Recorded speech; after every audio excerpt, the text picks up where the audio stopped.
بسم اللہ الرحمن الرحیم ایاک نعبد و ایاک نستعین۔ یہ دوسری دفعہ میں گلگت بلتستان اس موقع پہ آیا ہوں جو ایک خوشی کا موقع ہے کہ جدھر 73 سال پہلے یہاں کے گلگت سکاؤٹس نے اپنی جان کی قربانی دے کے گلگت بلتستان کو آزاد کروایا۔ تو مجھے آج بڑی خوشی ہے کہ میں اب دوسری دفعہ دوسرے سال پھر یہاں آپ کے ساتھ خوشی بنانے آیا ہوں، اور انشاءاللہ جب تک میں وزیر اعظم رہوں گا میری ہمیشہ کوشش ہوگی کہ یہ جو دن ہے 1 نومبر یہ میں آپ کے ساتھ گزاروں۔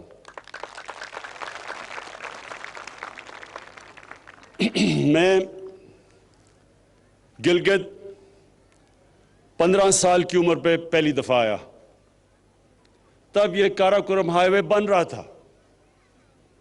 میں اپنے اسکول کی ٹریکنگ ٹیم کے ساتھ آیا، اور وہ جو 15 سال سے مجھے ٹریکنگ کا شوق ہوا وہ آج تک ہے، اور وہ اس لیے کہ اس سارے علاقے میں جو ٹریکنگ ہے وہ دنیا میں کہیں نہیں ہے۔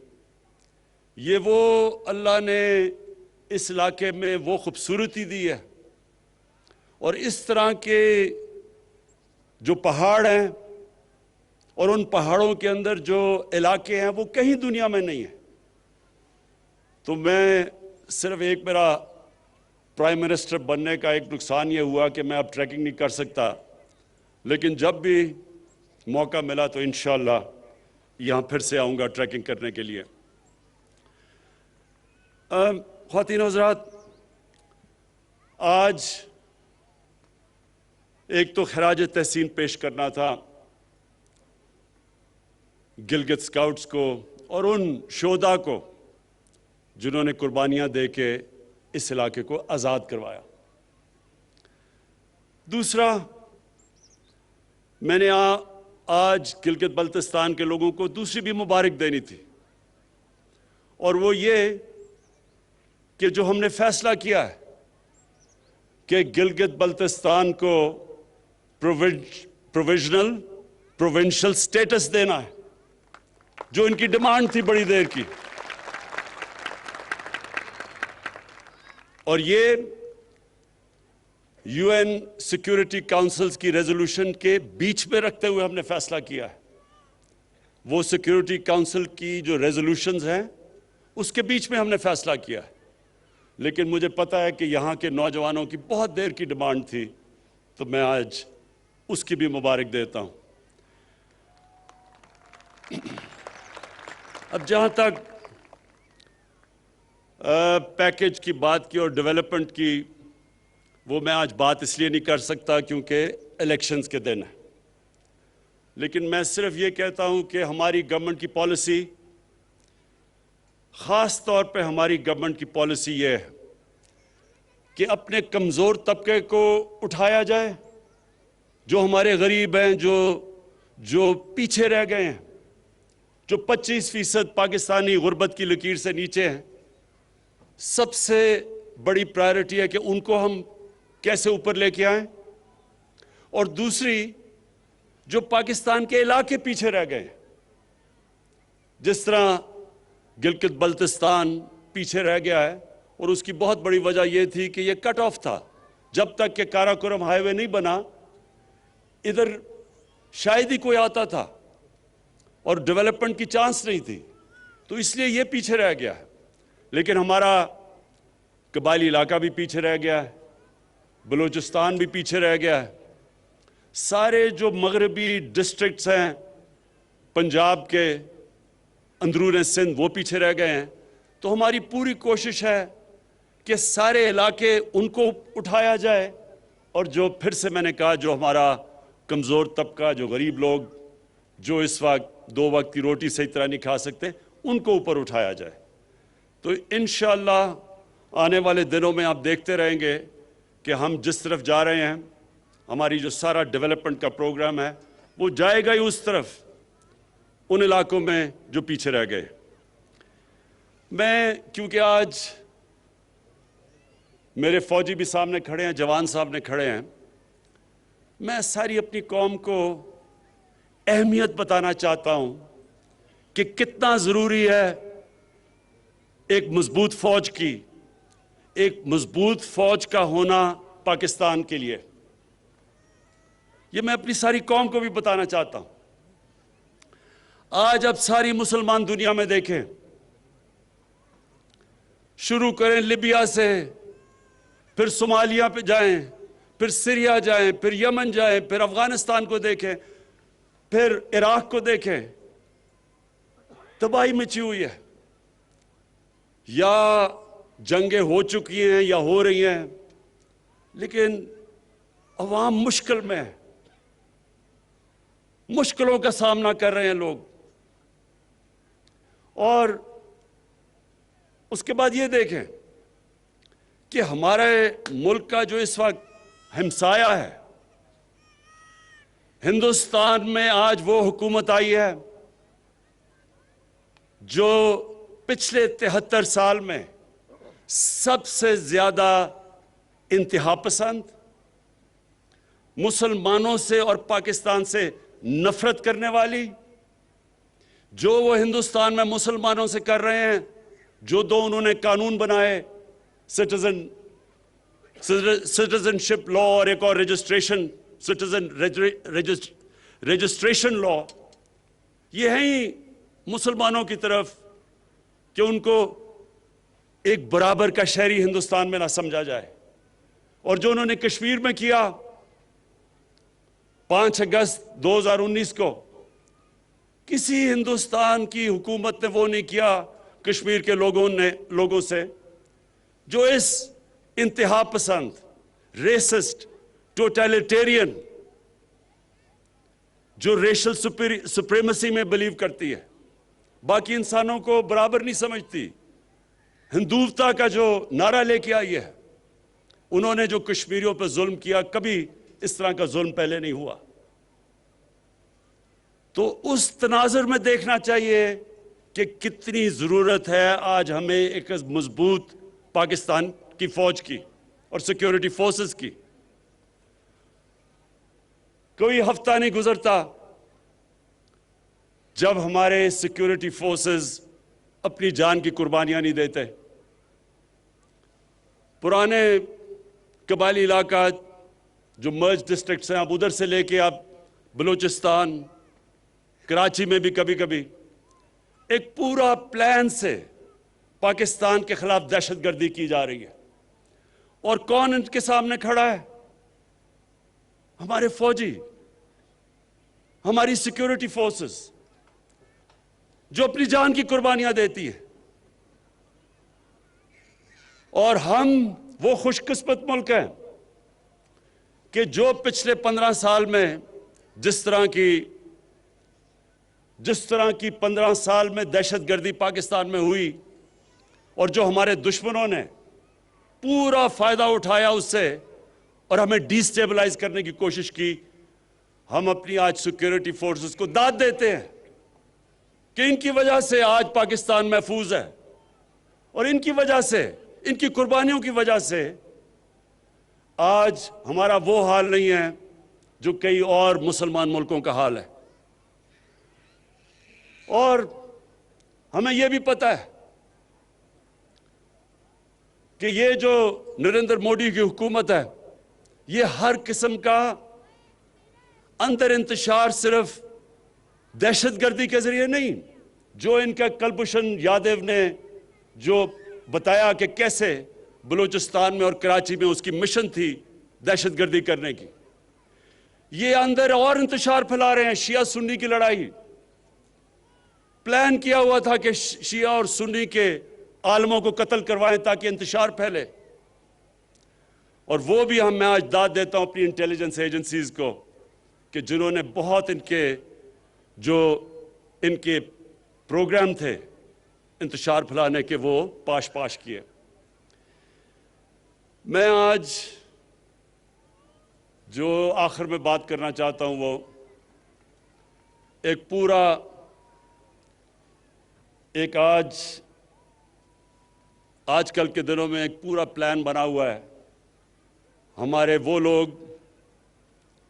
جو کہ اپنے آپ کو ڈیموکریٹس کہتے ہیں، سیاستدان کہتے ہیں، وہ پوری طرح آج ہماری پاکستانی فوج کے اوپر اور پاکستان کی عدلیہ کے اوپر انہوں نے پورا ڈسکریڈٹ کرنے کا ان کو پروگرام بنایا ہوا ہے. لیکن یہ کیوں ہے؟ یہ آج سب میں اپنی قوم کو بتانا چاہتا ہوں یہ کیوں ہو رہا ہے. میرا جو پہلا جب میں وزیر اعظم بنا تو جو میرا پہلا خطاب تھا اگر آپ وہ دیکھیں تو اس میں نے دو خاص طور پہ چیزیں کہی.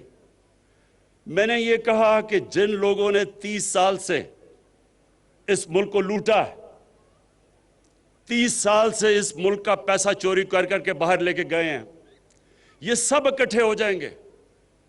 یہ اکٹھے میرے خلاف اس لیے ہوں گے کہ ان کو پتا ہے کہ میرے تو 24 سال کی کیمپین ہی یہ تھی کہ اس ملک میں کرپشن کا سامنا کریں. جب تک کرپشن ہے ملک آگے نہیں بڑھ سکتا.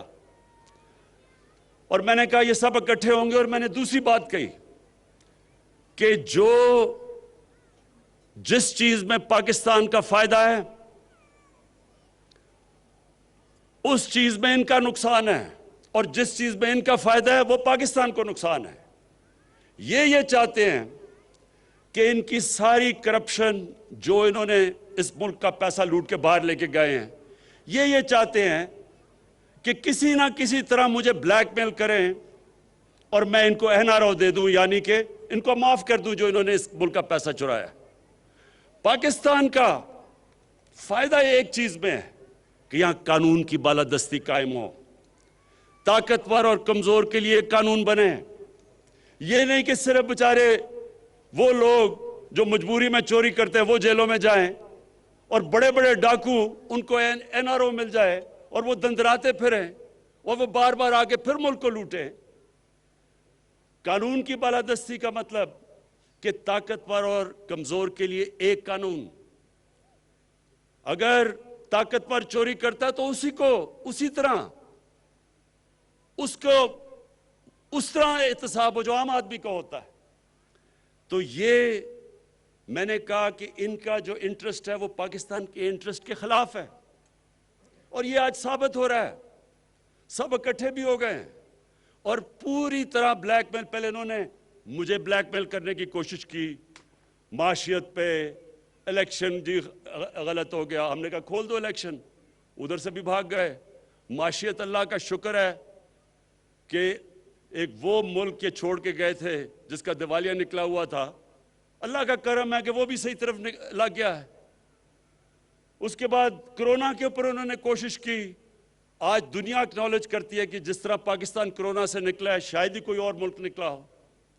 پھر فیٹف کے اوپر جو ہندوستان پوری کوشش کر رہا تھا کہ پاکستان کو فیٹف میں بلیک لسٹ کروائیں، اس پہ بلیک میل کرنے کی کوشش کی، اس میں بھی میں بلیک میل نہیں ہوا.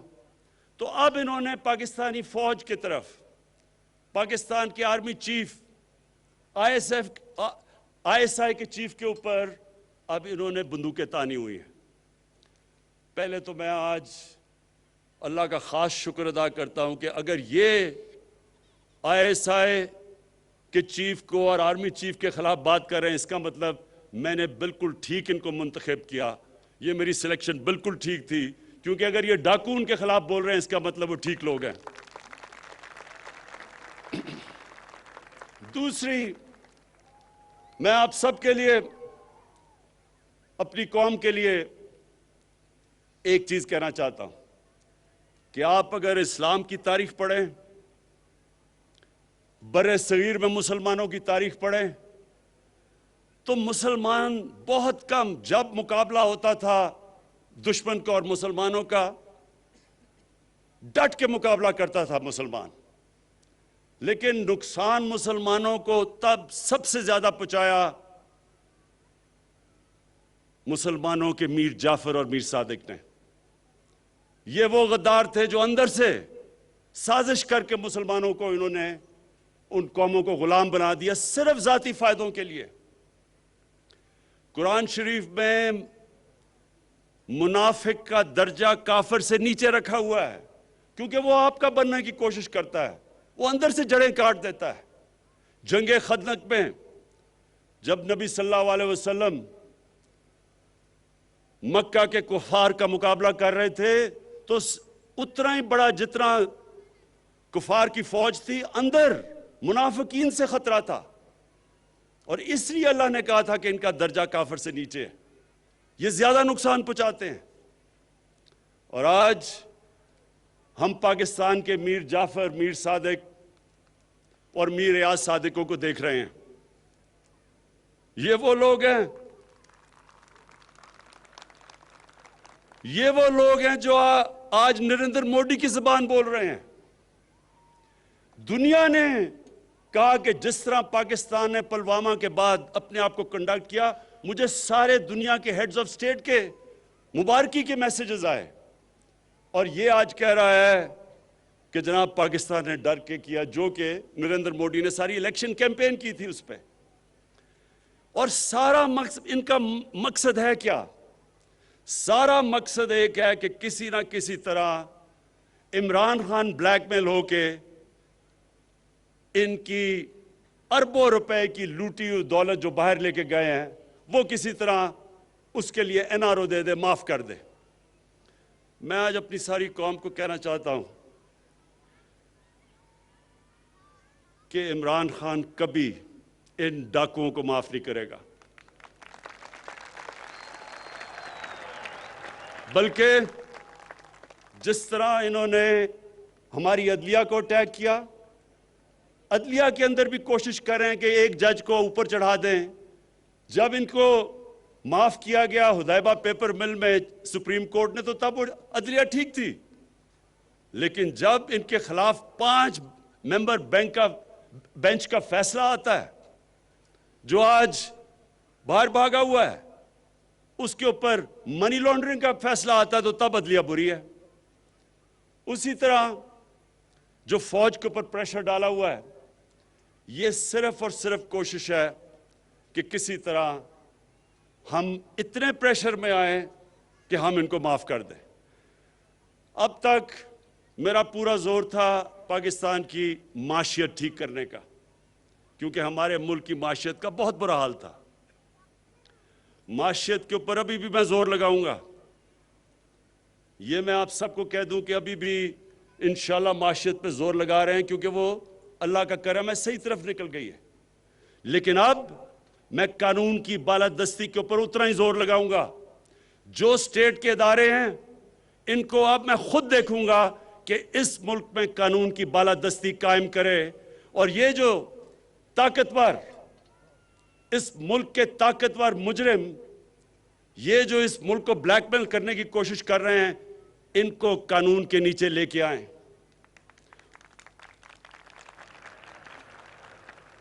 اور انشاءاللہ آنے والے دنوں میں آپ دیکھیں گے کہ کس کی ٹانگیں کامتی ہیں اور کس کے ماتھے پہ پسینہ آتا ہے۔ یہ ساری قوم دیکھے گی۔ شکریہ۔